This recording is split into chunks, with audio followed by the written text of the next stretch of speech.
La Voz de Luengas. Mi querido Rubén Luengas, siempre hablar de pederastia clerical es un tema que nos lleva a diferentes aristas, pero hoy precisamente el Papa Francisco en las últimas horas nuevamente ha puesto los puntos sobre la mesa en ese sentido relacionado a lo que pasa en Ucrania. Te saludo con muchísimo gusto, querido, ¿cómo estás? Muy bien, mi querido Jesús, y efectivamente el Papa Francisco, en una entrevista que concediera a la cadena CNN de Portugal, el Papa pues abogó por lo que él dijo la tolerancia cero a los abusos sexuales cometidos al interior de la Iglesia Católica por parte de presbíteros, sacerdotes, etcétera. Él dijo que el que los comete estaría psicológicamente enfermo o malévolo.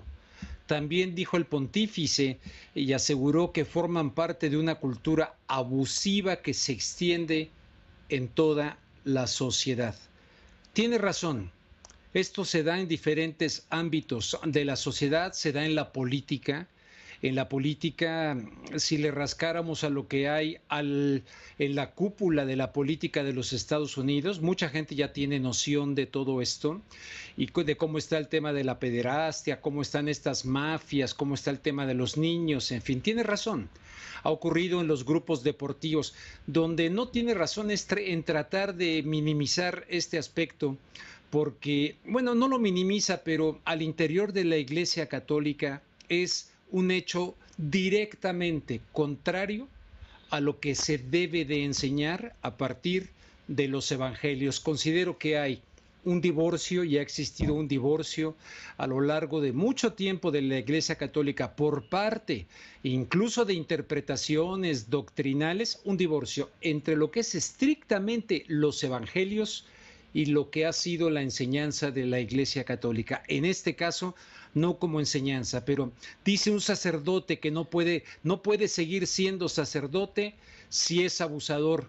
Esto tuvo que haber dicho la Iglesia desde un principio, cuando salieron los escándalos del padre Marcial Maciel y otros, el obispo allá del norte de los Estados Unidos, en Boston, etcétera, desde un principio, y no andarlos cambiando de parroquia.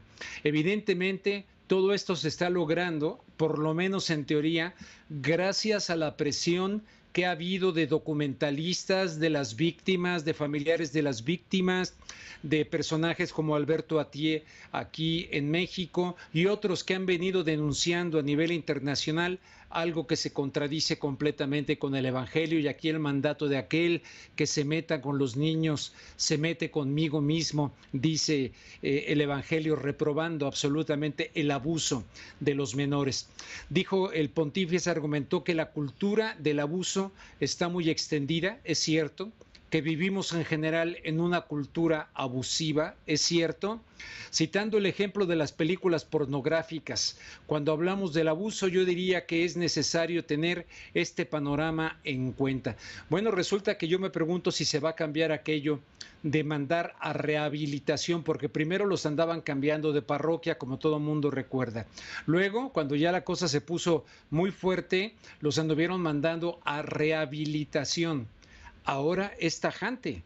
Dice, no puede ser sacerdote ni seguirlo siendo, y en todo caso se trata de un criminal. Bueno, pues ojalá que esto conlleve a que las personas que cometan estos delitos abominables en contra de los menores, en contra de los niños, y en una cultura donde se está confundiendo la tolerancia y el respeto a las diferentes opciones de la sexualidad humana, como algo que compartí hoy en Twitter, donde en una escuela una maestra está simulando una ceremonia con unas niñas chiquititas, chiquititas, chiquititas, que hasta le hace ponerle un anillo a la otra niña, como celebrando una boda homosexual entre niñas. Creo que aquí habría que tener mucho cuidado con este aspecto, levantar la voz quienes tenemos la convicción de que esto es una inducción y que no tiene nada que ver con la tolerancia, pero ya que le pongan freno en serio de tolerancia cero, porque en otras ocasiones altos clérigos que primero ocultaron el asunto, como Ratzinger mismo, que ocultó el tema Maciel al Papa Juan Pablo II, que decía que es muy amigo de la Iglesia y ha hecho mucho bien por la Iglesia. Entonces, que sea cero en serio y que se respete la cuestión de la aplicación de la justicia a este tipo de personas, independientemente de que sean enfermos mentales, sean criminales, sean lo que sean. Vamos a ver, porque entre la palabra y la obra pues hay una gran distancia. Vamos a esperar a ver si esto verdaderamente se concreta y se le pone un alto total al abuso de menores bajo el manto de confianza que luego genera la cuestión de la Iglesia Católica. O todas las iglesias, porque esto ocurre en otras denominaciones religiosas. Mi querido Rubén Luengas, como siempre, gracias, te mando un fuerte abrazo. Igualmente para ti, Jesús, para toda la audiencia, para Jesús García hasta Nueva York, ahí lo estuve escuchando antes de mi participación. Que tengan todos una buena tarde, noche. Gracias a Rubén